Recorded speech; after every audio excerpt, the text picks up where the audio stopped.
Hi, everybody, and welcome to another episode of the United States of a Movie Podcast. We're the movie podcast that makes every Monday a fun day as we get together and we talk movies. But of course, we have a point here at the United States of a Movie. We are the podcast that's trying to find one movie to define each state in these United States. This week, we're stopping off at the state of Oklahoma. And I honestly, guys, it's not going to be a fun episode. We've done it. We've finally broken Ollie and turned him into a person who now hates all movies. You destroyed my will to live. After 100+ episodes, we did it, America. This is the one. Yeah, we stopped off at the state of Oklahoma. Last time around, we did bring a Martin Scorsese brand new movie at the time when we did it, Killers of the Flower Moon. I should say a season of Scorsese, because it's like another one of his 3-hour, 45-minute movies. Yeah. Mm-hmm. Banger, I must say. And of course, we did the greatest movie ever made, Twister, last time around. And a musical that, honestly, apart from like the incredible acting that we did get in it, Oklahoma, that was, we had to do it. But this time around, guys, we went for an American classic in UHF. Yep, hell yeah. We went for another American classic with The Outsiders, and only slightly more funny. I hated pretty much every minute of my week this week, guys. Yeah. We're gonna ruffle a lot of feathers on this one. We really are, because I was sort of sitting there going, I wish I was watching Miami Connection and Hard Ticket to Hawaii, right? Yeah. Well, I mean, yeah. You always say that, yeah. UHF is basically those movies with Weird Al in it, so Yeah, it's just I tried so hard to not be on my phone. Were you stoned enough, or that's much? Not at all. That's just it. I went in stone cold sober for these movies. And that was your first problem. And they drove me to drugs. Okay. Yeah, you went straight to heroin right after. Yeah. Straight. They were the gateway drug that will be my downfall. All right, fellas. So first of all, who had seen these movies before? I'd only seen UHF, but it was so long ago. And this is like I was saying on the text thread, like this is such a movie I would have like absolutely obsessed about as a kid, but I just didn't really watch it a ton. I wasn't like the biggest Weird Al fan, and it's crazy to me. I was like, I genuinely excited to like rewatch this movie with fresh eyes, and I was just like, it just doesn't hit the same. I really wish I was like, this movie is like specifically made for me, but I just didn't enjoy rewatching it very much. That's so funny. Yeah, this is, as we like to say, right in our Q zone. It's right, at least for me. It's the most will-coded movie I've ever seen. Oh yeah, and I told you guys on the text thread, I'm so Weird Al pilled that I'm just this movie was tailor-made to. And how long did those erections last? At least 9 hours. I take them twice a day. Jesus Christ. But it's this is a movie. Unlike some other movies that I absolutely adore, this is one where I'm like, if somebody's like, I don't get it, I didn't enjoy it, I'm like, I totally understand. It doesn't have the polish on it like the Abrams or Zucker movies did back in the day. Yes. It's much more low budget than that. It's not directed particularly well. It had a director? Yeah, it's a little, it's just, and it doesn't have like the polish of like Weird Al's music videos either. Right. So, but it's still his sense of humor. There's just so many dumb jokes in here that I love. But it's not as dense. It's definitely no Top Secret or something like that. Exactly. It's like even the intro, which is, I don't know how, it seems like they just did a rear projection of Raiders of the Lost Ark. Like that's the set from the movie. And I'm like, how did they get away with this beyond like parody law or whatever? Yeah. But I'm like, it's the exact set and shots and footage that he looks green screen or blue screen into it. It's like when he's weighing. It wasn't bad. I was actually like that intro. I was like, okay, That's well done. Yeah. You know, But pretty but good you're right, it shot for shot. feels very Naked Gun adjacent, but you just don't have like Leslie Nielsen as the comedic role and playing the straight man simultaneously, whereas Right. Weird Al is just And Yeah. Weird I Al. think, yeah, you guys are kind of getting to it because, yeah, I mean, this is a 1989.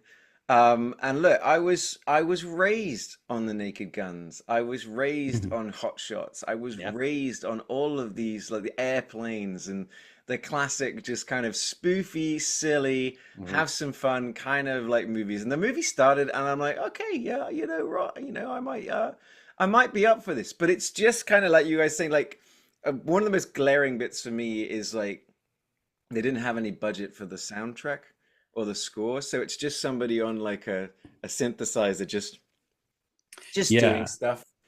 You know, Which you would think for as musically inclined as Weird Al is, this would be peppered with his yeah, parody music. I mean, it's got the one famous video, which is crazy that he's The Dire Straits. yeah, which it I was great. really remember, and I'm Yeah. like, did they just take that video and then make a movie around it, or did they was that music video pulled from this movie and It's then like you released? had to have it. I guess they were like, look, we've got to put at Yeah, least one Weird Al sort of music that's video where in all the budget went, is just that Yeah. the CGI on that fucking music video. there. Yeah, no, and I've the commentary for this is great. Where you've got Weird Al who, and he it fully is like admitting to like, yeah, we didn't quite hit here and there, and is very honest with like, yeah, the surprisingly the music and the soundtrack came pretty late. The Dire Mm. Straits video is like, hey, we need a full song of yours in this movie.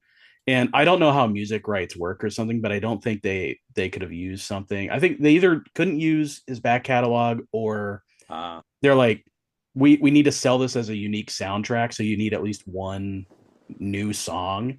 And so that was kind of the reasoning behind, because it doesn't do anything for the plot really, no, it's like which, you well, know, this whole movie feels like a 90-minute like sketch comedy show with a loosely threaded storyline, right? Like it's all right. bits and gags and vignettes and moments, but it just doesn't feel like a very cohesive thing. Like the plot that he basically inherits this fledgling or failing TV station in fucking Oklahoma. Sure. It's like, Yeah. yeah, his uncle has a sort of like won the deed to it in gambling with some mysterious guy that either owns him or doesn't own him, depending on whether he wins or loses. Yeah. Gives it to his nephew. He starts running it. It doesn't. Then it becomes Empire Records. They need $75,000 by Friday. Yeah.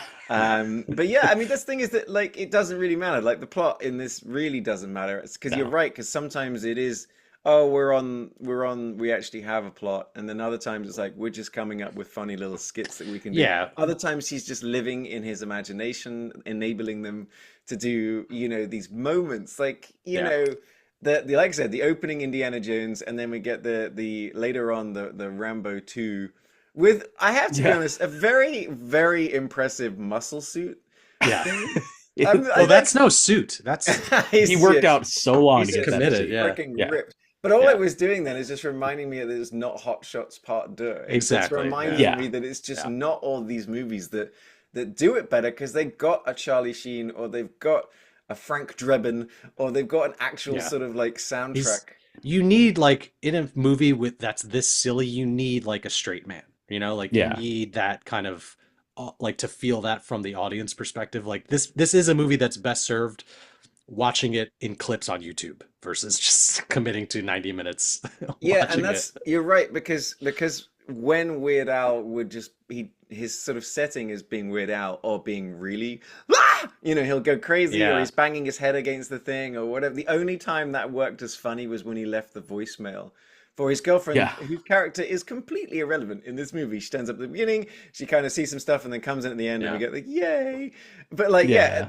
his kind of manicness didn't work. And then you've got Michael Richards doing his manicness, which is like, okay, it's just he's constantly doing that throughout the movie, but you can't have everybody being manic all the Right. time, and it's Yeah. like it's There's just no it's unbalanced. Yeah. yeah, It's just a vehicle to get these little sketches into this TV show program that he's doing. So you get the Mexican guy who's got all the Raoul's animals, Wild or, Kingdom. right, or he's throwing the fucking dogs. You get the wheel of fish. You See, just get all these those like were the little funniest. Spatula World, yeah, the bits. Wheel Oh of yeah, Fish, and like whatever the burying, the cheap burying kind of God, thing. that Like was so, yeah. the that was pretty funny. commercials were the fun. Like I was Yeah. like, oh, I almost giggled. It Like makes you think of that like golden era of Saturday Night Live, like when they would do the commercial bits Mhm. versus Yeah. their actually on stage Yeah, sketches. Like Spatula World was It's legitimately like, great. okay, Yeah. I Spatula enjoyed was great. Spatula World. I mean, to this day, I'll still just every once in a while be like, and when you're talking to that special someone, and then like handing him a Yeah. spatula, like I just love that tonal shift That's in the there. thing. Like there are moments Like, like if I had really I would be on the same page as you will had I watched this movie so many times in mhm. 1989. Right, But I yeah, just never really did. Like I got it, it was funny, but it didn't like warp my brain like something modern, like a Tim Robinson now has, for sure. Yeah, no, this was because I was so into Weird Al as a kid, and I would like watch the Weird Al show all the time. Like Right. I was just had his albums. So and I've seen him live multiple times. So he's just constantly been like one of my biggest comedic like influences. But this one is a little rough, and it's funny when you compare it to the movie that came out a couple of years ago, the biopic, Amazing. the Yeah. Weird, like which is Weird. Yeah. phenomenal. But Yeah. that's like done by seasoned like comedy Right. directors and writers and casting oh god Harry Daniel Daniel Radcliffe. Radcliffe as Weird Al is just phenomenal. So it's like it's the same And was it sense of Evan humor. Rachel Wood as Madonna? It's Yeah. great. It's great. Which is fantastic. It's Like now I gotta go rewatch that again. It's yeah, Me it's too. it's such a good movie, but it's the same type of humor, but you yeah, could tell the difference when you have people who are like more polished for more sure. polished, more seasoned, know how to do this. Yeah. There's a script. Yeah, there's an actual story. Um, but and all true, by the way, that movie's 100% accurate. People should take that into consideration. I mean, another thing was just like with Weird Al is that I love the guy. Don't get me wrong. Like I love Mhm. the guy. Oh yeah. It's just like you felt like he was uncomfortable at times. Like he's not like an actor. So when he was doing his sort of spoofy bits where he's trying to be Indiana Jones or he's trying to be Rambo, he's kind of just locked into this expression. You know what I mean? He's like he's not Mhm. moving his neck. He's not just like he is having fun with it, but he's just the whole time I'm just like, oh man, Weird Al looks kind of uncomfortable doing this. He doesn't quite know what he's It's not supposed to be doing. yeah, it's not in the context of like his music performances. Like if you see Hmm. him live and all that, that he's one of the most incredible guys to see live because of the costume changes he does. Like in between songs are insane. Like he will literally put on a full like special where or a song where he's like out in the peacock outfit. Go backstage, they'll show like a 2 minute clip from the Weird Al show and come out in the suit from the Fat music video, Hmm. and it Wow. looks perfect. And it's just like, oh my god! But Are when you he's are not you in that listening, element, Katy Perry? yeah, she could never. So like when he's in his element like that, it Oh, for really sure. shines through. But yeah, no, Ollie, you're exactly right. He's not like a trained comedic actor. You bring Weird Al on to be Weird Al. Hmm. When he has Yeah. to act, it doesn't quite And I work. mean, 89, like, that was that peak Weird Al where he was doing it like where he had all the Michael Jackson parodies and all this stuff. He was just like a big name, and they're just like, let's Well, make a fucking you're not film. wrong. You're not Yeah. wrong. He was kind of on fire at that time, and honestly, this apparently put him in a bit of a slump. But then his next album absolutely blew up as well. So like, it didn't really derail him much. Right. Like, apparently, it had one of the most successful test screenings in the history of Orion. But Well, now that's listen. Orion Pictures, and they did go bankrupt. Yes, now, but listen to this is in the month prior to UHF coming out. The movie theaters had Indiana Jones and the Last Crusade, Ghostbusters 2, Honey, I Shrunk the Kids, Lethal Weapon 2, Batman, License to Kill, Dead Poet Society, When Harry Met Sally, Do the Right Thing, and Weekend at Bernie's all come out the month before. Never heard of him. Yeah, this is a Yeah. succession of movies that have been lost to time. Yeah. Okay, someone described here the AV Club in a retrospective called UHF a sapling among the redwoods. It's just, and you can see Yeah. that because it's like, yeah, Yeah. I mean, I remember seeing Indiana Jones and Ghostbusters 2 and Honey, I Shrunk the Yeah. Kids and Batman all in the theaters when I was a kid in Yeah. 1989. You know what I mean? So it's like, Mhm. yeah, it felt like, this is what I mean, is like I'm watching it going, I would much rather watch some bad acting and some cheapery in Hard Yeah. Ticket to Hawaii or Miami Connection, because there's so much joy in those movies from that. Those are they're unintentionally trying. bad, Yeah. Whereas this is just like kind of that's felt a trying to be little funny, bad. and I'm Yeah, like, stop trying to be right, funny, right. Yeah. It's a and good way to put it. you know Yeah, it'll be funny because it was just it was like it was just so many little swings and misses at yeah. times. It felt like a sort of Simpsons episodes at times because when they make Michael Richardson the janitor, it was basically Krusty the Clown kind of vibes going on. Yeah. It was like it was some I will say weird stuff. as much as I personally love this movie, Michael Richards is for me the weakest part of this movie. Like he's just kind of he doesn't make me laugh at all in this film, and he's kind It's of an the odd character. the only thing that he does that makes me laugh is you get the drink from the fire hose and then just blast. I was Yeah. about to say That was great. that's the Yeah. only funny thing that happened with him in that movie. Yes. Yeah, but other than that, this movie needed like another polish because why is the Fran Drescher character not the love interest? Why do you got to bring on Victoria Jackson, who is not funny and has never been funny? So I don't know why you got to bring her on. Fran Drescher's right there, Yep. who doesn't have a ton to do. No, she just wants to be a reporter, right? Like She was in two or three Yeah. scenes, if that. You get like the funny bit with the little camera guy, and I was like, oh, that's the guy from Masters of the Masters of Universe. the Oh Universe. yeah, both you nerds were like, oh, it's Grildor from. He was Masters in of the All Universe. Dogs Go to Heaven. And I'm here like, excuse me, he's the elder in Willow. Like, what are you guys talking about? did honestly when you said that. Then there was a moment later on where he made the face, and I go, "Oh, you're right. It's the dude Yeah. from Willow." I was like, "Okay, okay." I did appreciate that Fran Drescher had like a flawless Oklahoma accent.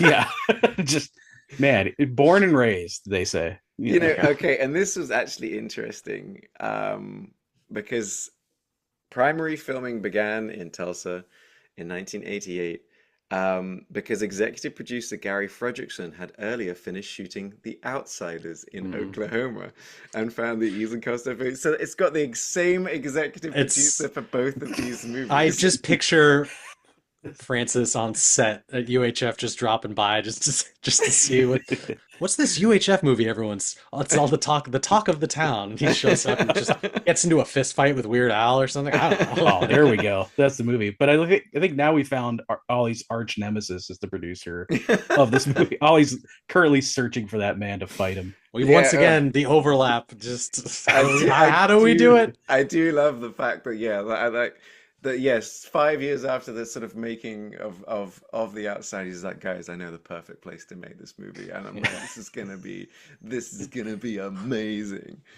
I was excited, like with the Orion picture. I'm always excited when Orion turns up. I did like seeing that logo. So nostalgic. So many movies when I was a kid. You put the VHS in, the Orion would rock. It was Orion, TriStar, Canon. Yeah, Canon.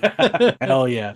No, it's one of my dream would be the script that I'm currently sending out. I'm like, God, I would love Sony to pick it up so I can put the TriStar logo, like that whole intro right at the beginning of the film. I'll just pull a Weird Al and just make it Quad Star, and the whole thing's perfect. and now it's a donkey with wings instead of a horse. God, that's crazy. Now I'm thinking about it because I was like watching Michael Richards and he looked like a child in this movie, and it's the same year that Seinfeld came out. Yeah. I was like, a few weeks, I think, right? Yeah. It was released. The movie was released 2 weeks before the pilot, and the thing is, Michael Richards is just kind of doing that Kramer vibe at the same time, just with some sort of hillbilly Kramer in there. I honestly wondered. I'm like, was he wearing fake teeth in this, or I couldn't tell you. I don't actually know. It looked like he was. Yeah, that's what I thought. Oh, he was like certainly playing into it. It was a little bit like Tropic Thunder's Simple Jack. Yes. Dangerously similar. I did say I think this movie is the most racist thing Michael Richards has ever done. Go look into that. I've heard of nothing else. Because I heard Seinfeld was actually offered a role in the movie, which he turned down. As his friend, right? Like, which would have been. There's no fucking way. No. Crispin Glover was offered the role of Dr. Philo or Phil, which would have. I could see Crispin Glover doing that. Sure. But this whole movie just kind of felt like a student film. Yeah. And it's funny because like Tildes came in, Yeah. so Tildes It's is only a comedy flavored LaCroix. yeah. Like it's just Oof. just like That's Oh there's wow, no coming back from that. like That's that's like the hints of it are there. It just doesn't satisfy in the that's same way like a Coca-Cola would. put that on the poster. Wow, Ooh. with like 1 star. That's one of the most Devastating. brutal critical sort of like analysis of a movie. I would It's quit a- show business. It's a comedy flavored LaCroix. Wow, Weird Al. Oh, he's sick. What caused his depression in 2025? Oh, he Yeah. listened to this podcast. He was gonna be on, but Then he heard that review and he's he's like, been too busy making UHF too. There is I'm first in line. Sorry, there's one other scene I forgot to mention where I actually laughed. And it, Gandhi 2, the trailer, yeah, it's great. Yeah. the trailer for Gandhi 2 was legitimately funny. Like, Yeah. Oh, yeah. like, Or I like that, but all of those clips outside of this movie, like out of context, are funny. Like Conan, they're just like silly Conan the Mad Librarian. Magazine type Yeah. jokes that they Yeah. turn into these 30-second sketches. Conan the Librarian, yeah, when he fucking splits the guy, like Oh, that was one of the as a child that was like crying. it's great. with No laughter. blood, like that was the yeah, only thing, that right? was- That was gonna get them a R rating, like not for language or anything like that, but like Yeah. the violence. Yeah, which that scene, the chopping him in half, is so stupid and so dumb that as Yeah. a kid, I'm like, this is my favorite thing I've ever seen. I'm just reading thank God we didn't watch the director's cut. Well, the original first cut of the film was 2 hours 30 minutes. Yeah, I would have quit. But he went on record saying like there's a Life. reason all that shit was cut out. It just didn't. I like that he had some restraint. He's like, it just didn't work in the context of the movie. I'm like, what context? Like, I think again, if you watch the commentary now, does that exist? The director's cut? Like, is that a thing? Like, He can you see that said- footage or he's no? like he said don't he's know. resisted fan requests for it. Okay, yeah, because I'm pretty sure I would have seen it, but you would have it. You'd have yeah, the You floor have but the like- novelization, by the way. Yeah. exactly. Yeah. Here it is. No, Yeah. because I had the DVD, which it was like the movie was hard to like find for a long time. But on the DVD, I haven't checked the 4K yet, but the commentary is Weird Al and the director, but it's her silhouettes. It's Mystery Science style, so Ah. they're actually like interacting with the movie that's on screen. It's really good. It's a cool commentary. idea. More, I think. Yeah, man, I Yeah. miss having those features on DVDs. Huh? Yeah, This movie, so I'm just like, yeah, test audiences love the film, and the strong reaction convinced Orion Pictures to release it during the summer season, and it just like, The test audiences were all 8-year-olds. yeah, Like, I'm like, it was me. They It's just they Will, had yeah. me in the audience, and I'm like, this is the best movie I've ever seen. Yeah. Is that when they were just handing out free cocaine in LA or something like that? It's like, oh, this movie's amazing. This is the best movie ever. Because I said, I don't know, like Tildy came in when I was watching it, and she's like, oh, so what are you watching? I go, don't. You're gonna hate it. just go on about your day, Tilts. Just let me watch this movie. It's sucking my will to live, Just like man. this movie is worse than anything the Germans have ever done. On that note, it is what it is. I mean, I remember afterwards I went to Mrs. and I was like, yeah, that was rough. She goes, yeah, I've seen, I do like it's so funny though, like because we love this like these types of movies, like you mentioned, Hot Shots and like Loaded Weapon and all these like really like silly parodies, Airplane. And I wish this just leaned into that a bit more, and I think it could have been much more enjoyable for me. It needed a Zucker or an Abrams, like Yeah. or both. It needed them behind the wheel, and it just doesn't have that. No. That said, I love this movie, and I just watched it again today this morning. I did not have to watch this movie for the podcast. I know this movie so well. I watched it anyway. That is if that's not a scream for help, I don't know what is. That is how. Yeah, the director is Weird Al's manager, who Yeah. has directed basically all of his music His videos music, yeah. as well. And I just Yeah. think, like you're saying, you get some of the guys with the actual comedy chops to kind of take the reins on this one. I think it could have been another. Isn't that also the guy that plays Gandhi in Gandhi 2? Is that that the same? him? I right? think that's him. I think which That's amazing. Obviously. Now I like that earlier you were joking about wouldn't have been great if they dropped by on the Outsider set. Now, granted, they were made 5 years apart, but I do see here that on the DVD commentary, it actually mentioned that Francis Ford Coppola visited the set of UHF because he was in town looking at the Oklahoma production facilities for Godfather Part 3. So it actually did cross over, just not in the way you expect. Yeah. I loved you in Megalopolis. Oh my God. That's where he got the idea for it. Weird Al was actually... He incepted him. Yeah, Weird Al was supposed to play the Adam Driver part, but so busy. I would have watched that movie. Yeah. But now, I want to move over and I want to talk about The Outsiders, a movie that I did see when I was younger. There were moments that I remember. I remember watching this movie because I'm like, oh, Tom Cruise, oh, Patrick Swayze, all these people that I know and recognize. Ralph Macchio, who is 20 in this movie but looks younger than every single person also acting. When I learned he was like 22, 23 in the first Karate Kid, it like just makes no sense. That's so insane. And now he's like 104 years old, and it's like, all right. Yeah, he's older than Jackie Chan now, which is kind of and it's in a movie where he looks a lot younger than Jackie Chan. He could still be the kid being taught by Jackie Chan in the movie. That's what they should have done. The Karate Man. But the thing is, all right, so The Outsiders came out in 1983. It stars everybody.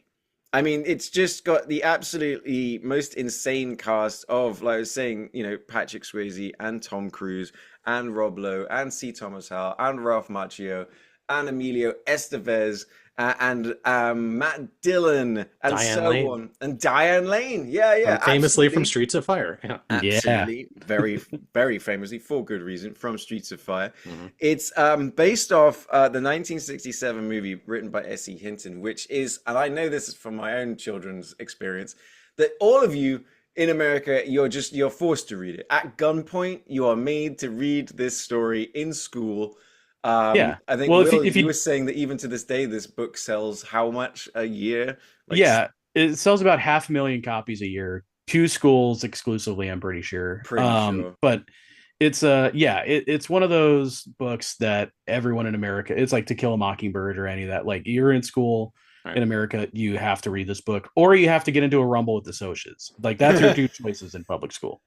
And you read the book and then you watch the movie, because I know my kids have watched this movie. Now, I was actually quite, all right, cool. We're doing Oklahoma. People have told us before, you did Oklahoma and you didn't do The Outsiders. What's wrong with you? It's a movie set and shot in Tulsa about a book that was written by someone from Tulsa while she was in high school. It's an American classic. It's directed by Francis Ford Coppola and it's got great reviews. And I watched it and I was like, all I texted you guys was, Outsiders was shit. Yeah. This movie has no twisters. Not one twister. No, not a single twister in this movie. What the hell were they thinking? So after that, my little just one word review, really. Do you guys like this movie? No. I can appreciate, like, for its time. This came out in 83. 83. I just don't know. I was 0 years old when this came out. So it really wasn't on my radar. I can see why people do enjoy this movie. I had never read the book, so I can't really, it's hard for me to compare. I'm sure the book's infinitely better. But I didn't enjoy watching this. I felt like the acting was particularly bad in it, considering all of these people go on to be mega stars. I hated this fucking movie. I thought like the directing. I thought bad. I mean, he did 72 Godfather, 74 Godfather Part 2. We've had Apocalypse Now, 79, right? And then we get The Outsiders, and there's like bits in this, like, first of all, Tulsa, Oklahoma, a city in America where everybody under the age of 18 is a sociopathic, soon-to-be wannabe murdering bully. Like everyone, or a wealthy socialite. Yeah, who is also a sociopathic wannabe bully murderer. Yes. They're all just, what do you do in Tulsa, Oklahoma? Well, you drive around and you look at people that you can stab, threaten to stab, beat up, sexually harass, or whatever. I'm like, wow. Tulsa fucking sucks. Yeah. It's like, and this is just the white experience of living in Tulsa. Right. It's like, this is if you got it good. I think it's fortunate there were no black people in this movie. There was, 'cause I it would don't have been recall ever seeing a single person of color no. in this movie. The one thing But historically, I think we understand why. If you look at what's happened in yeah, Tulsa. Yeah. right, yeah. Is this the worst movie? The worst thing that happened to Tulsa? Who's to say? God, I'm just on Again, fire don't look today. it up. Yeah, I'm on fire today. No, but I was thinking like the one thing this movie lacked for me, like I completely got it. Like story wise, it's pretty basic, but I wish they would have shown a little bit more from like the personal lives of the so like it focuses so laser hard on C. Thomas Howell's character, Mhm. Pony but I Boy. kind of Pony Boy, yeah, but they all have terrible names. It's Pony Boy, Soda Pop, Yeah. uh, Steve. Johnny Cakes. Yeah. Yeah. 2-bit. Yeah, it's silly. And there it's like these are the names on my birth certificate. Anyway, but no, I wish you would have gotten more from the socialites, like their depth of character, like their personal lives to see what's going on, so that to make them a little bit more relatable, to see this like rivalry that they have going on to be a little bit more justifiable. Yeah, Because it they're all just a bunch culminates in of a fight in the rain at the end. Like who fucking cares? right. Yeah. Yeah, it's a bunch of sweater vests driving around in Mustangs. But like, yeah, I mean, just the opening and like even just the way the movie starts and it's like C. Thomas Howell writing and the way that it ends with C. Thomas Howell writing and it goes out the You door. could watch this movie on a perfect loop. You know, Yeah. yeah, you know, Yeah. Francis Ford Coppola's like nailed it, and I was like, Yeah. you Did you? really didn't, bro. You Well, really didn't. well, this is that time period. So this is like, I think this is definitely post One from the Heart, where Coppola poured everything in, like all his money into making, to starting a studio, making a movie independently. It was a big, extravagant, expensive movie Yeah. that completely flopped and fell on its face. And then he had to Well, that would never take a happen bunch of again, so paychecks. that's good. Yeah, he learned his lesson. Is this the Learned his lesson. is Yeah. this the first American Zoetrope film or Zoetrope? What I think. But Right? Run from the Heart was the last one, because Zoetrope didn't really exist after that. Yeah. But But Megalopolis was, right? Megalopolis, which they you brought can it only back. watch on Zoetrope Plus. Yeah. I'm the one subscriber. Zoetrope Max. Sorry. So this is firmly in that era of he is taking paycheck jobs and not putting in no effort, but definitely like taking whatever job he can get to, like, all right, they want me to make The Outsiders, I'm gonna make The Outsiders. And it didn't feel phoned in. It just felt Right. like, I mean, It's I just don't not know, what you just- expect from it. Yeah, no. Like- It felt phoned in enough that kind of like Yeah. you're talking about the acting and stuff like that they were like just one take. Yeah, we're good. Move on. You know, it just Yeah. there are just times when I'm just you guys were bringing this up as well. Is the movie is ADR to death. Yeah, that I never noticed before until this. I didn't even notice until you'd said it. Like I didn't. Yeah. I was like, oh, this is just what movies sounded like in 1983. But it's also it's got its soundtrack, its score is UHF levels because he's just like Yeah. put a song in, yeah, just put that Yeah. in. Why? It's not why, and like it's not reacting. The movie's not reacting to what's happening. Just put that song over and just make them do stuff. Yeah, It's cool, just like cool. the same piano chords. On to the next odd, scene. yeah. On to Well, the next scene. They had to get this movie in the can so he could move on to Rumblefish. Like he just had Yes. to, that's So he had to let's- get going. Let's talk about that quickly. Rumblefish, another novel written by the same girl, set in Tulsa, Oklahoma, starring the same guy from The Outsiders. Rumblefish, Matt Dillon, Rumblefish, The Outsiders. So it's like they were just, like you're saying, it's just like, was he just like in a sort of Nicolas Cage situation where the IRS needs to take as much money as they can from him? So Nick Cage has just made 75,000 movies in the last 10 years. Every now All of and them again. perfect. Oh yeah, Yeah. every now and again, one of them an absolute banger. But Coppola was just like, yeah. Come on, let's just do it. I can It's- picture him on much. set like Emilio Estevez is like, yeah, Francis, do you think we should take that accounting? He's just counting money. He's just like, Emilio, I'm busy. Yeah, exactly. If you talk again, I'm gonna get Charlie. So Yeah. Yeah. I was shocked he wasn't in this movie. Of all the So- people, blown away. Yeah, right? Was he filming The Wraith? What was going on?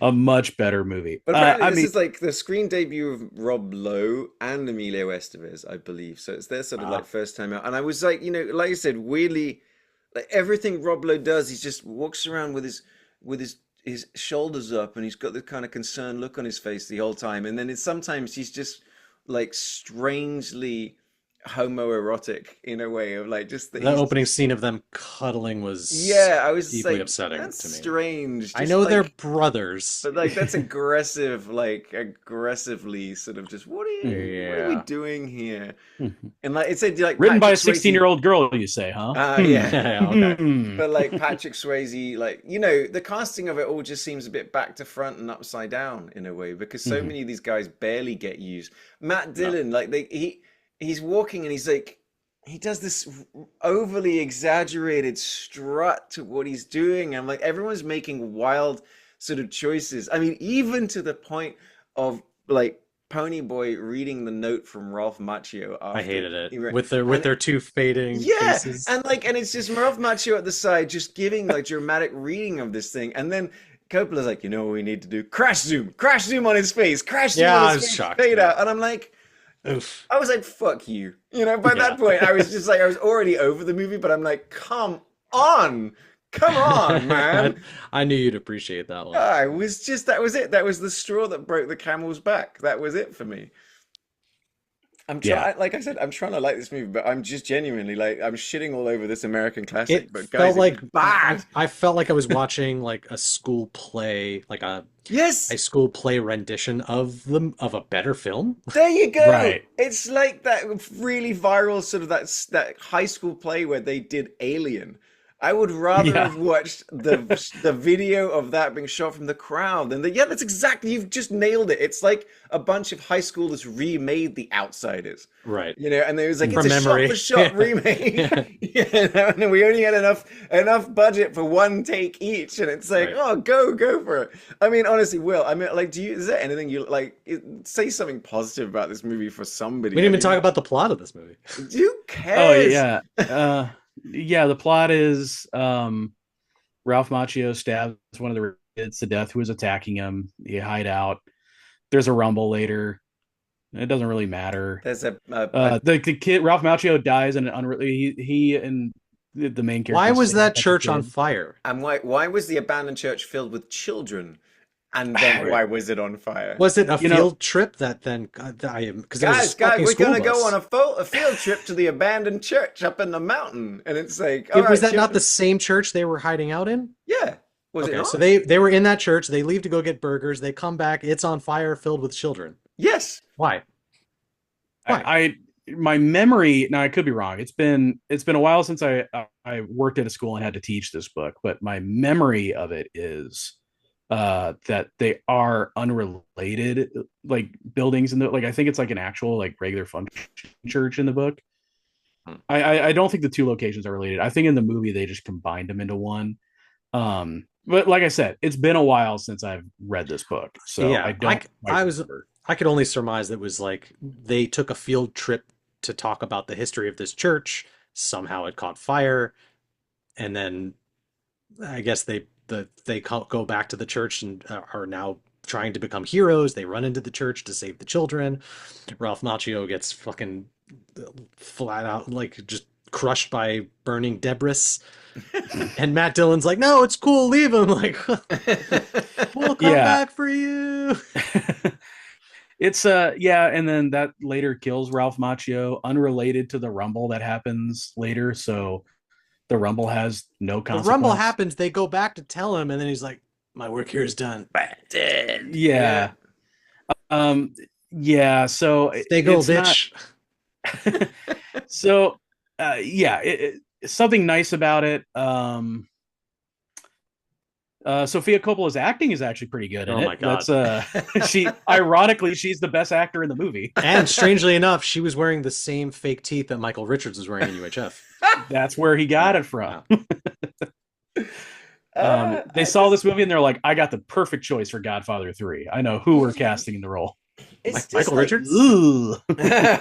like even the bit like you're saying is like where like they get where C. Thomas Howell and Ralph Macchio get jumped, and you know, and it comes to the point that you see he pulls the knife, you see C. Thomas Howell is being Drowned. Yeah. and Yeah. then like this the artistic choice of no, we're just gonna like pour blood over the front. We're gonna kind of like put a plate of blood. It's gonna be super like, dramatic, and it's gonna be all artistic and people. Hmm. I'm like, no, it just felt like, did UHF It not was have heart? jarring. It was Yeah, Yeah. it's this what like I sloppy. mean. Like, Yes, sloppy, sloppy, sloppy, sloppy. And I'm like, why does this movie have good reviews? I don't understand it. I was watching, going, this movie blows. I'm bored as yeah. shit. It's like, Listen, it's strange. It sounds good. It looks, doesn't sound good. It looks strange. There's very few moments where, like, I mean, Diane Lane, she was definitely like, all right, she's doing mhm. well. Yeah. I like her. She's good.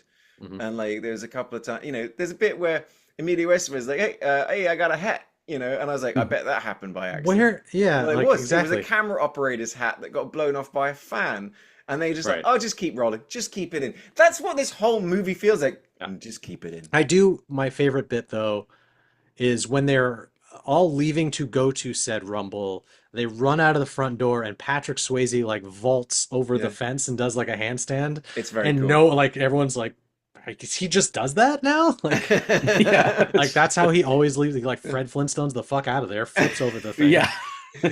He just randomly parkours every once I in a love while. you And in then, Dirty Dancing. and then Tom Cruise is like, I can do a backflip too. And I'm like, Yeah. that's two failed. Both of his backflips look like he landed them badly. Yeah, you It's don't like actually see the landing. he lands off shot, and I think Yeah. in both cases, like, did you break your foot, Tom? Yeah. Are you okay? Because one day I'm going to be the biggest action star in the world. You wait. Yeah, it will happen. I'll I'm fix gonna my be teeth 62 and I was years gonna say, old. starring Tom Cruise's original teeth Yeah, man. And honestly, he with a barely gets. chipped tooth. It looks like he chipped his tooth for Yeah, this it's too. all Mhm. messed up. His teeth are Yeah. pretty messed up. And honestly, like Tom does barely has anything to do in this movie. And when he No, no. does, it's like yeah. it's nothing. To It's flip like off a car. Yeah. there was some aggressive chocolate cake eating, Oh, which all was the eating in this, like everybody has got stuff on their face, all all over and their not face. Yes. not wipe, and that caught me off guard this viewing, where I'm like, what is everyone doing? Like, Yeah. was that just a thing? Like they hadn't invented napkins until the 80s? Like, what's? I didn't They go to understand the that. Dairy Queen. He's just got barbecue sauce Yeah, all over on his him. entire Yeah, face. I'm like, bro, do you not know how to eat a barbecue sandwich? And it's same thing with the cake. It's like, guys, Yeah. you Once know, you really start poking holes in this thing, it kind of falls apart under its own weight. I could tell you though, I'm almost positive the reason why this has good reviews and it's remembered as a classic is because every teenage girl is just in love with the greasers throughout the movie. Every viewing I've ever seen, they're just all focused on the greasers and how hot they are and not thinking about the rest of the movie. I can tell you that's absolutely why it's I regarded as a mean, classic. it's And it's it's a theory. cross generational. I was in high school, like my classmates, the girls in my class were just totally into like couldn't tell you what the movie was about, but Yeah. we're just all about the cast of It's the like movie. they made this movie specifically to put a cover on Teen Beat or something like Yeah, that. Whatever, like no, to sell that's exactly what posters it is. for like yeah. Mm-hmm. I Which mean, No, I get it. the That's famous image of the front, like on, is them sort of like hanging out, kind of cracking up. And mhm. apparently that was like, it was just an off the cuff comment that had come from Ralph Macchio about someone in the background was going to the wrong table. He goes, hey man, that's for the cast. Because they're all supposed to be looking tough and cool. And it's that moment of them just cracking up as actors, and Mhm. Mhm. because you look at that picture and you go, oh wow, what a fun movie this is going to be. Nope. Yeah, lies. Yeah, It's a lot of trauma, alcoholic parents, dead parents, just like Yeah. murder, attempted sexual assault, death, and credits. Do you think like yeah. I couldn't help but think like obviously hindsight, but like if the main three roles were replaced with like Swayze, Tom Cruise, and Rob Lowe versus having Emilio Estevez, C. Thomas Howell, and Matt Dillon, like would it have been a better movie? Maybe. I I don't think know. it. I think it could have. I think the real big problem is though is the Coppola taking a paycheck of it all. I think that's really kind of what's holding this movie back. Is it's he's not putting in no effort, but he is definitely like gotta knock this out of the park. Yeah. I gotta make 9 other movies. I gotta make Captain EO in a week, so Yeah. I gotta I move mean, on. we were talking like it had the allure of like Badlands or fuck what was the other one we mentioned Stand By Me, or like Mhm. these other films that kind of capitalized on that 50s Yeah, it's era funny. I greaser I I things. totally thought Badlands while watching this Yeah. movie, but then of course you got it's Emilio's dad. You know what I Mhm. mean? Yeah. But then Badlands, it was a good movie. It was, Yeah. like it Yeah. was Terrence Malick and it was Yeah. strange and bizarre and weird, but it was a good movie. This one just felt strange. And again, it's so hard, it's so rare because I love movies in general and I love Mhm. bad movies and I can usually find something just like redeeming in pretty much any movie. But it's like these two movies, like I was like, man, like I was just forcing myself to just like, Ollie, you've got to watch this movie because I would have turned both of them off, Yeah. It's honestly. it's strange because Rumblefish, The Outsiders is almost 2 hours. It's like an hour 50, 2 hours long, something like that. Yeah. But Yeah. UHF was a 90-minute movie that felt like it took me 4 hours to Mate, I watch. I paused I paused it and I was like, because Tills came in and I was like, at least I'm gonna be in the last 20 minutes. And I was like, oh no. It's I like paused it several 50 times minutes to getting go. towards the end. I'm like, there's a telethon now? What? I like that The Outsiders had like a courtroom vignette at the end where Diane Yes, Lane is I just found that so strange. It's and they just go skip, skip, skip, skip, skip, skip, skip, skip, skip yeah, credits. It's like yeah, yeah. exactly. You just get a weird Well, musical montage, like everything's And then fine. like just it ties up in a neat little bow where C. Thomas Howell's character is walking out of class and his teacher's there. He's like, I'm gonna have to fail you, but given the circumstances that both of your friends were fucking killed, why don't you write about it? Write about what you know. And And I'll then, give you a C. yeah, yeah. Thomas Howell. Whoa. Huh? He does the Fantastic Four, like, say He that put again. he puts the glasses on and Linkin Park's plays over the fucking credits. Fuck yeah. We just made a better movie. It's Like, just yeah, the voice of the writing is just Optimus Prime's voice as well. Yeah. As I Send this stepped out into the light. Oh, what I've done. great. Yeah, now I want to see this movie. Somebody Now I'm edit pumped. that. Yes, somebody please. Hear me out edit though. You that. get like a 50s era period piece like this. Just throw some fucking Transformers in there. Better yet, get the Predator in there. Let the greasers fight the Predator. I don't know. Oh Like, my god, like that looks better than the new Predator that's coming out. That's Wait, the Yeah. animated one? No. animated one looks fine. I'm excited about that animated The one. new one is Terrence Malick's Predators Badlands. Yeah, Because it's that got was Martin like Sheen again. the animated one was Ryan manifested that movie when we were Yeah. talking about we're talking about Prey or we were talking Oh, and you were right. like, no, give me a Predator against a samurai, give me a Yeah. Predator in World War II, give me a Predator against the night. Okay, Wait, guess wait, what? hold on. Sorry. I see our listenership going down. We're talking about it. We Oh, gotta no. we gotta Oh, reverse no. course. I haven't seen anything about that new Predator movie, but that's from the same guy that made Prey and made this animated movie. Yeah. I'm gonna Dan hold out Trachtenberg. hope. I'm hoping it's good. That trailer didn't fill me with hope. I did not like the taste that put in my mouth. Yeah. I don't need But we'll see. a hot young Predator trying to figure shit out. I mean, well, now hold on. Yeah. Oh my God. Okay, so I finally found something fun and interesting about this movie. Nicolas Cage, so famously a Coppola as well. Another shocked he's not in this. Yeah, well, Yeah. Uh-oh. he auditioned for the role of Dallas Darry, Matt Dillon's role. He did some method acting for the part. Of course he did. I love you, Nicolas Cage. You're a treasure.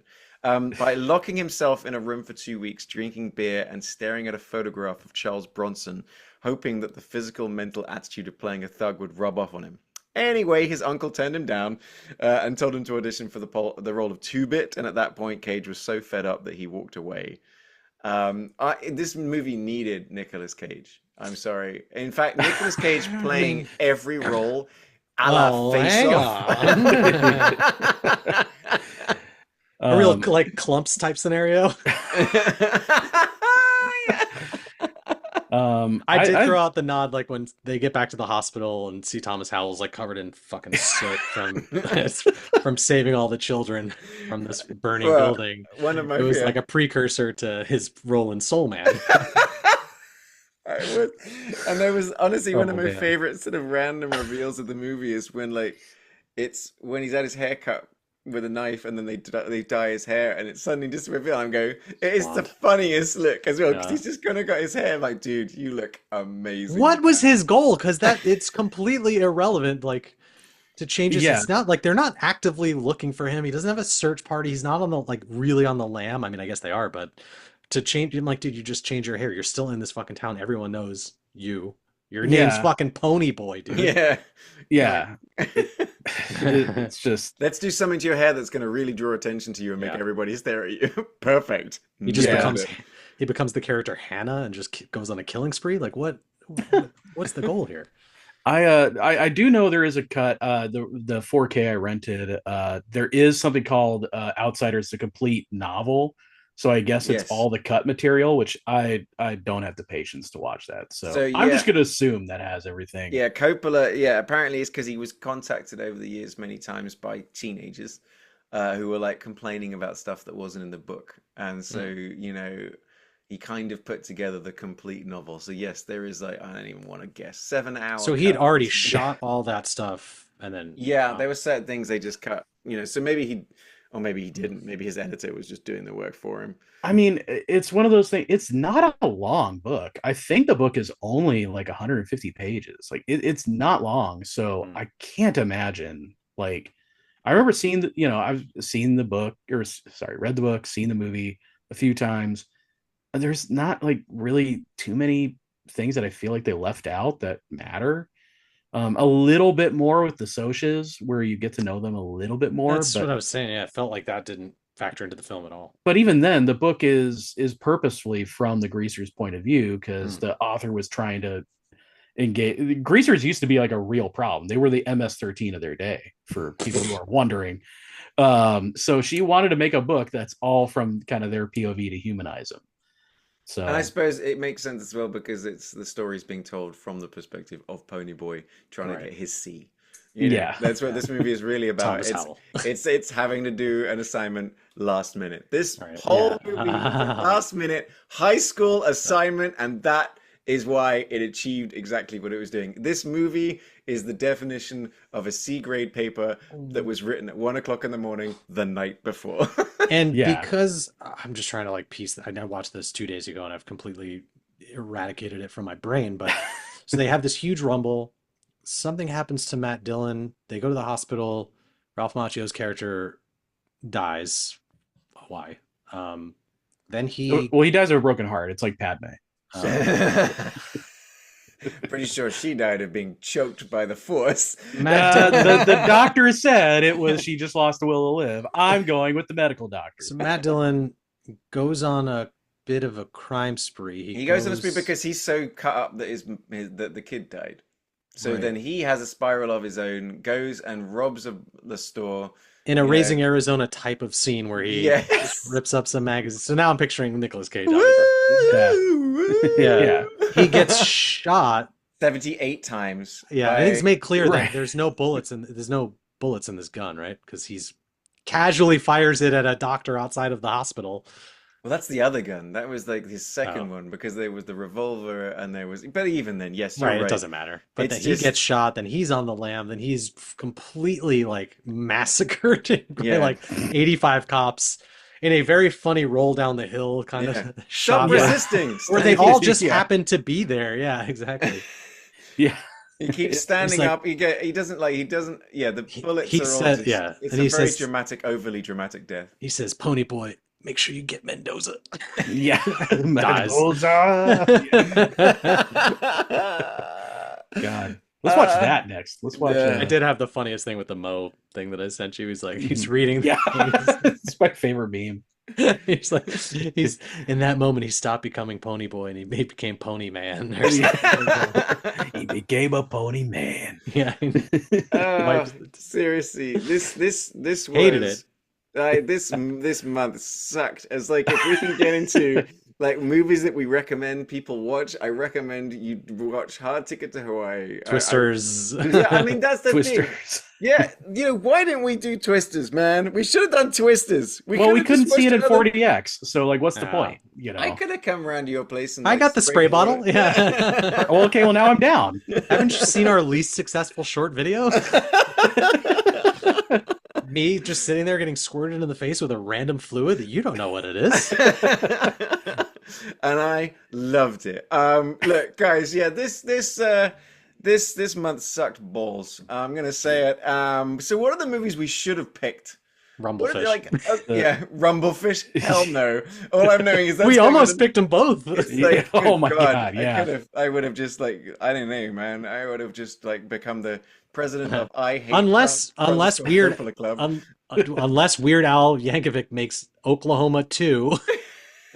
I don't fucking I'm know. in. Yeah, but it's Oklahoma with 2 exclamation marks for the 2. That's the way we're gonna I do love it. Yes. Weird Yeah. Al, what are you doing right Look, now? I'm not even gonna get into the debate of which. Look, honestly, well, we will because let's be honest. It's UHF, okay, clearly. is that The Outsiders, as much as I hated this movie, is shot in Yeah. Tulsa, is set in Tulsa, is written by someone from Tulsa. The production, tip to top, to left to right, to top to bottom, is actually pure Tulsa, Oklahoma. Now, we will get, because we did talk about, when it got into Killers of the Flower Moon, that movie was massively Oklahoma. What we really liked is that they brought, the native story into as much as it is a terrible, terrible story. So I guess the only thing I can throw out there is, do you think maybe Oklahoma would, or the average Oklahoman would like to lean more towards The Outsiders because it being sort of like an American classic, as opposed to A Killers of the Flower Moon, which is a true story that is like, man, do people of Oklahoma really treat people who aren't white terribly? The only way to settle this is in some sort of like celebrity deathmatch type of claymation scenario where you have Scorsese fighting Francis Ford Coppola. Yeah. Finally. Yes. Yeah. They come from that same background. They came up together. But that's the only way that I can see like this debate going any kind of way.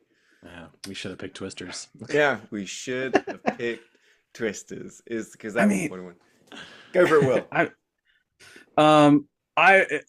All our choices, I have to go Killers, The Flower Moon. Like, I just would Oklahomans prefer, The Outsiders be the representation.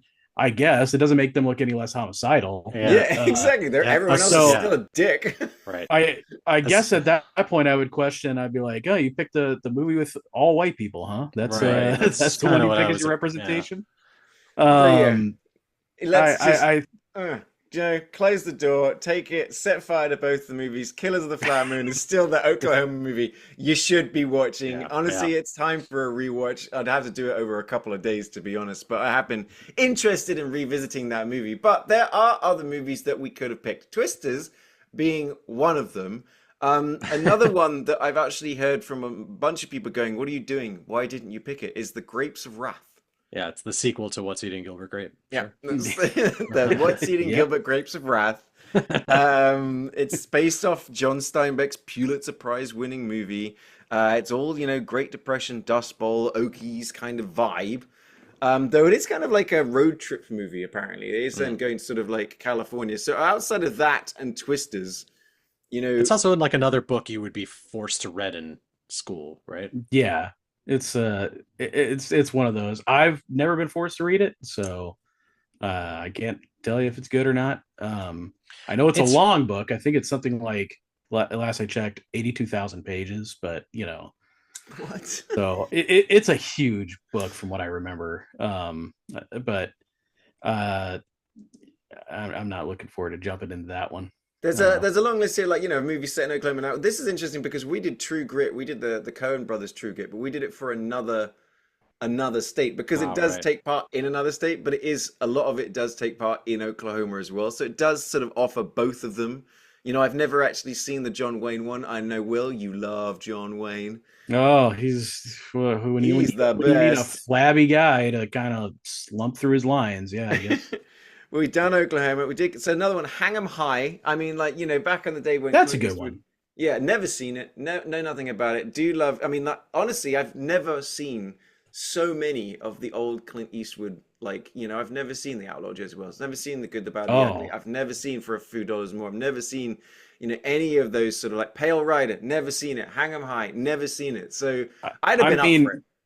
I mean, if you've never seen the Dollars trilogy, that's perfect for our best foreign movies that take place in America. That might as well just do all three of those films. Like that would be perfect. That would be dope. Yeah. They're all good and they get better as they go on. So Where the Red Fern Grows. A young boy and his adventures through Cherokee County, Oklahoma, with his 2 dogs.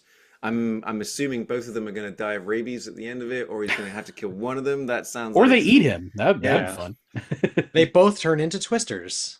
Ooh. Meryl Streep says he's got Oklahoma, August. So she's August Osage County, which was her 18th nomination in 2014. But she also did her 1984 movie Silkwood, also Oklahoma based. So I'm like, yeah, there's a bunch of movies we could have picked, and honestly, boy, did we fuck up. Yeah. Yeah. I don't know. None of them sound better than UHF. It sounds like we got a lot of Dust Bowl depression. Yeah. Oklahoma, man, you need to make some more fun movies.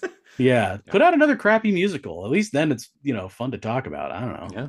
So what is the state we're going to next week? I feel like I've got to wash the taste of Dust Bowl out of my mouth. We are going to Washington State, to Washington, the taste of these movies out of your mouth. Well done, Ryan. Wait, what did you say?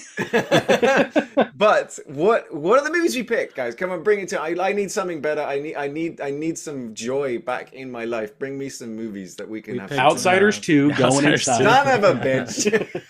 Michael Mann's The Outsider. I already forgot what we picked. We picked a darling little film that I actually really loved as a younger lad. We picked 10 Things I Hate About You. Actually, okay, cool. I haven't seen that for a long time. It's actually a Shakespeare adaptation, Taming of the Shrew. That's it. I believe. Yeah. I knew you were going to remember that because I couldn't. I knew it was like based on something. And I think I do remember us talking about it last year. So actually, there we go. 10 Things I Hate About You. Haven't seen that for a long time. Heath Ledger.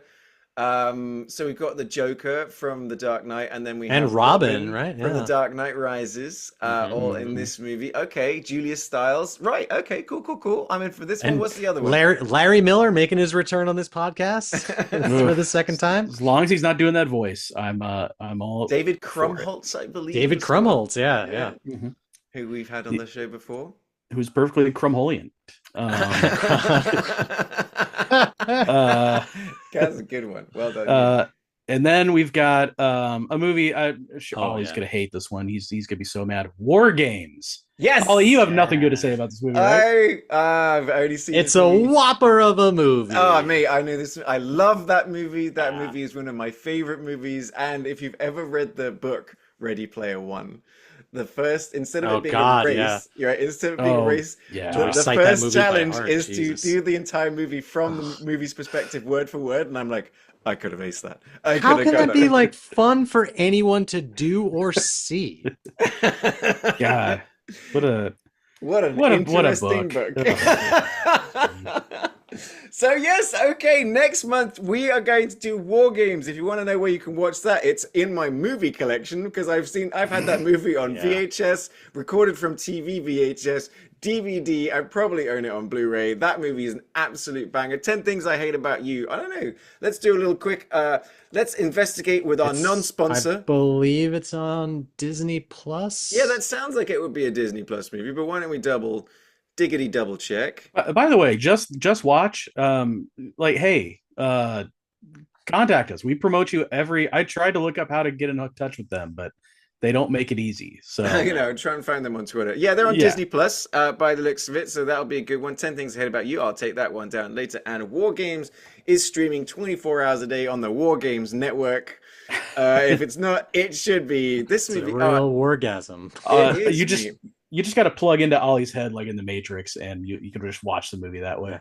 It does say it's on AMC Plus, but mate, no. I mean, if you want it, that whole movie is just in my head. If you're one of 4 people that has AMC Plus, AMC Plus, you can't just make up a streaming service. Is that the one that's got Megalopolis on it? It's got this. You can watch it on Clomper. So join us next week where I'll have positive things to say about movies. I'm actually, yes, I've seen both these movies. These movies have something worthwhile about them, and they're going to reignite the joy that has now left my soul. Yeah, like when E.T. becomes the husk and then just slowly comes back to life. That was me on the sofa, just face down in the stream. The deflated girl from the anti-weed PSA is just, hell yeah. Oh, goodness me. Well, if you want to see more of what I do, you can always find me as That Englishman in Texas online, or Ollie Pettigrew on Facebook. You can find Will as Entitled Willennial, especially on TikTok, where he likes to talk about movies you've probably never heard of. And he's usually right. You can find Ryan as Rhino Digital, RYNO Digital. You can also find some of his interesting movie posters. We're now putting them up on our Facebook page, The United States of a Movie. And as always, please do drop us a message every now and again. Just let us know which movie you want us to do when we come around to your state. Unless, of course, that state is Oklahoma. I think we're just going to skip it next time around. It's just like... Unless they can come up with something. It's just a twisters. That's what we're doing. All right, guys. Well, look, from me, Ollie, I'm sorry about this week's episode. It's just been the worst. From Will and from Brian, we promise we'll see you next time. It'll be a lot more fun here on the United States of a Movie. I promise nothing. You can't promise that. Yeah, maybe.